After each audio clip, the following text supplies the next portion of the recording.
My name is Colin Lindsay. I'm a Professor of Work and Employment and Organisation at the Business School. I'm also a co-investigator on a major UKRI investment called Management Practices, Work Engagement and Workplace Innovation, and I lead another large UKRI investment called Propel, and that stands for Productivity Outcomes of Workplace Practices, Engagement and Learning. So our work is very much focused on the people management and workplace design components of how we can work together with manufacturing to try and support innovation and productivity. The project that I run, called Propel Hub, coordinates activities across 7 universities and all 4 nations of the United Kingdom. And my first big pitch here to the employers who are in the room today is this work, and the work that my team does, is entirely focused on engaging with employers and trying to support employers through building better intelligence about how we can drive innovation in the workplace. So one of the things that I want to say about the next 3 minutes that I'm going to talk about to the employers in the room, if any of what I'm saying is of interest, please do contact me, because if you ask us to work with you, the answer is going to be yes, because the projects we are working on are entirely focused on trying to engage and support with employers, including in the manufacturing sector.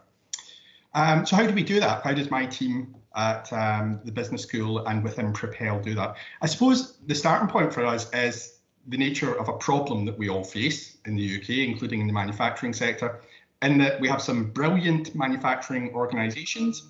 We also have some challenges in terms of productivity and innovation lag. So compared to some of our competitor nations, there are low productivity outputs in certain parts of the manufacturing sector.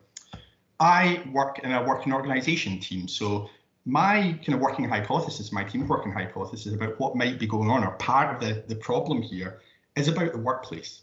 So as I was saying, we know we've got some problems around productivity and innovation performance. We also know that compared to many of our competitor nations, British workers in manufacturing and elsewhere say that they have relatively little autonomy.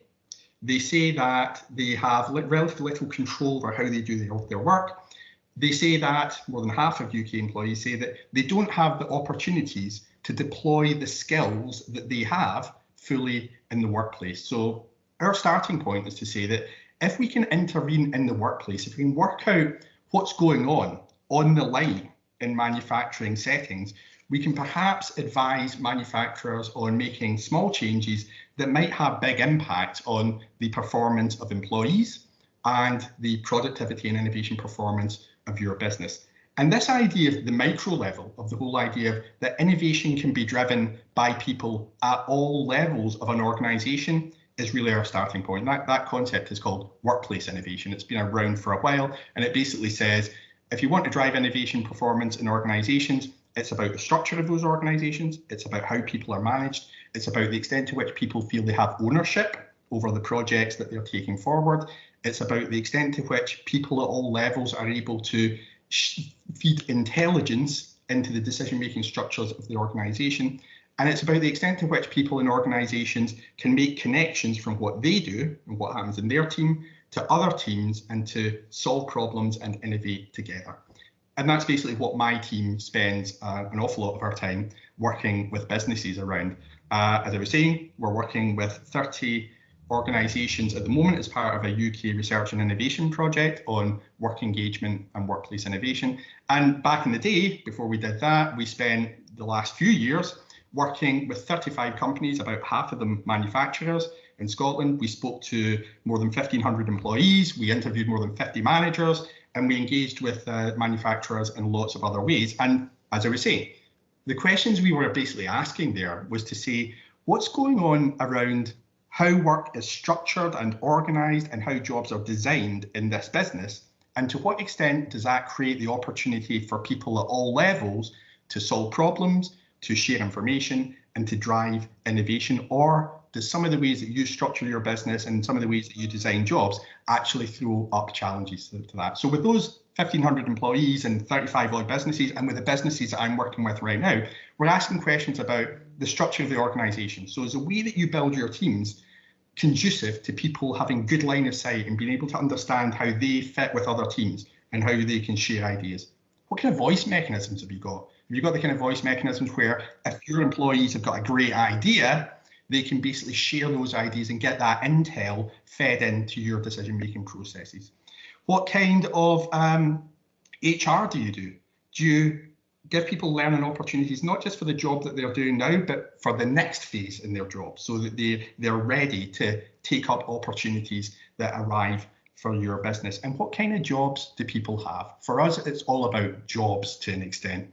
If we can, we argue, if we can invest in jobs so that people have a sense of control and autonomy and have the time and space to reflect and innovate on the front line and share ideas and solve problems together, we, working with all the businesses we work with, we think we've been able to demonstrate that those kind of investments have two big positive potential outputs or outcomes for businesses. One, the business itself becomes a more innovative space. So it's a space where workplace innovation is valued.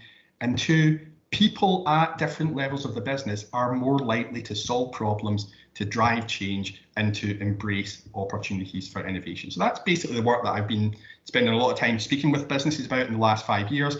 And we're not finished yet. As I was saying, we have a major UKRI investment where we want to explore those issues more with businesses and talk about how workplace practices feed into both engagement and innovation and well-being.